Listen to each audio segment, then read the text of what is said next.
Bonjour et bienvenue dans cette nouvelle édition du Financial News consacrée aux perspectives économiques et financières pour 2024. Alors sur le plan économique, c'est vrai qu'en cette fin d'année, les économies sont plutôt en train de ralentir et on s'attend à ce que le début d'année soit quand même relativement difficile.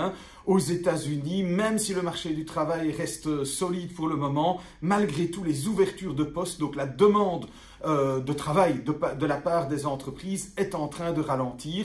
Et puis il ne faut quand même pas oublier que les taux élevés vont continuer, en tout cas c'est ce que nous pensons, vont continuer à avoir un impact négatif sur l'économie, sur le marché immobilier, sur la dynamique d'investissement des entreprises. Donc pour le début de l'année, on devrait quand même avoir certains mois, quelques mois plus difficiles. Pour la Chine, là, la Chine a beaucoup déçu finalement en 2023 parce que d'un côté, son secteur industriel tourne un peu au ralenti parce que la demande de biens industriels à travers la planète est relativement faible pour le moment. Les niveaux des stocks sont relativement élevés et donc forcément, la Chine exporte un peu moins. Et puis, il y a évidemment le problème du secteur immobilier qui est en crise depuis plusieurs années. Pas vraiment d'amélioration sur ce plan-là dans l'immédiat, mais l'industrie et l'immobilier, c'est 40% du PIB chinois. Et donc, si dans l'immédiat, on ne voit pas de claire amélioration de ces deux secteurs, on ne devrait pas avoir d'accélération de l'ensemble de l'économie. Et puis pour la zone euro,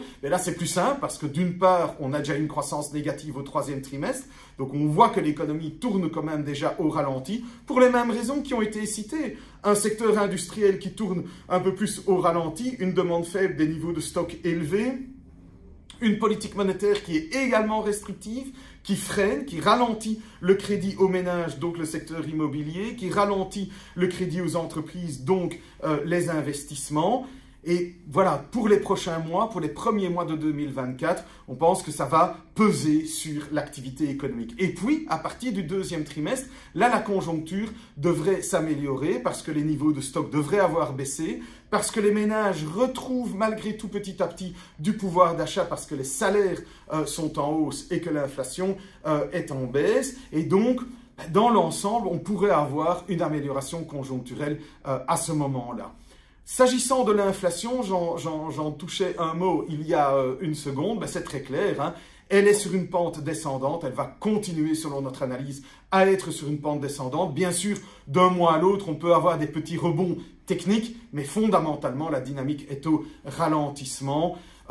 Il y a des poches d'inflation pour le moment encore, mais dans un contexte où l'économie devrait être relativement faible en début d'année, ces poches d'inflation ne devraient pas redonner une vague d'inflation. Et donc, cela devrait laisser la porte ouverte à ce que les banques centrales commencent à réfléchir à baisser les taux. Nous penserons que ça arrivera à partir du deuxième trimestre de l'année 2024. Probablement un cumul de 150 points de base de diminution de taux de la part de la Banque centrale américaine, 75 à 100 points de base de diminution de taux de la part de la BCE, cumulés à partir du deuxième trimestre de l'année prochaine. Ça, c'est pour les taux courts.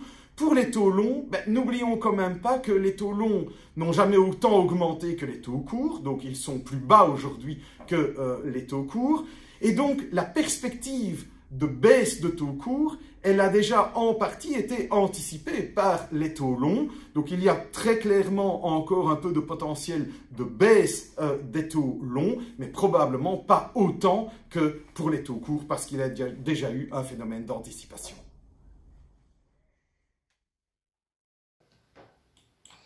Les banques centrales ayant encore eu largement recours cette année aux hausses de taux pour endiguer les pressions inflationnistes, il reste à voir comment l'économie parviendra à digérer ce remède de cheval et quelles conséquences cela aura sur les marchés financiers.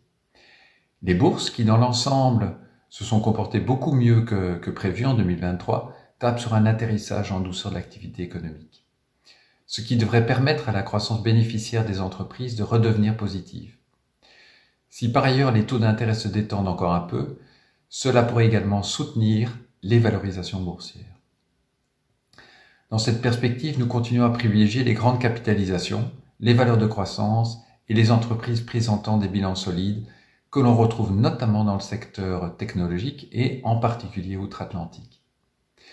Pour ce qui est des obligations, l'environnement paraît beaucoup plus porteur, maintenant que la page du cycle des hausses de taux d'intérêt est vraisemblablement tournée. elles peuvent enfin se targuer d'offrir des rendements dignes de ce nom. Des rendements plus généreux qui devraient même leur permettre d'amortir une éventuelle hausse des taux d'intérêt à long terme que, pour être franc, nous ne prévoyons pas vraiment dans la mesure où la tendance inflationniste est clairement orientée à la baisse. Si d'aventure les marchés boursiers devaient être confrontés à une nouvelle phase de volatilité, il y a fort à parier que les obligations seront à nouveau source de protection et de diversification au sein des portefeuilles d'investissement. On songe en particulier aux obligations de bonne qualité crédit qui devraient, contrairement à ce que l'on a observé en 2023, surperformer les liquidités. Vous l'aurez compris, utiliser son cash pour acquérir des obligations est notre principal conseil d'investissement pour l'année prochaine.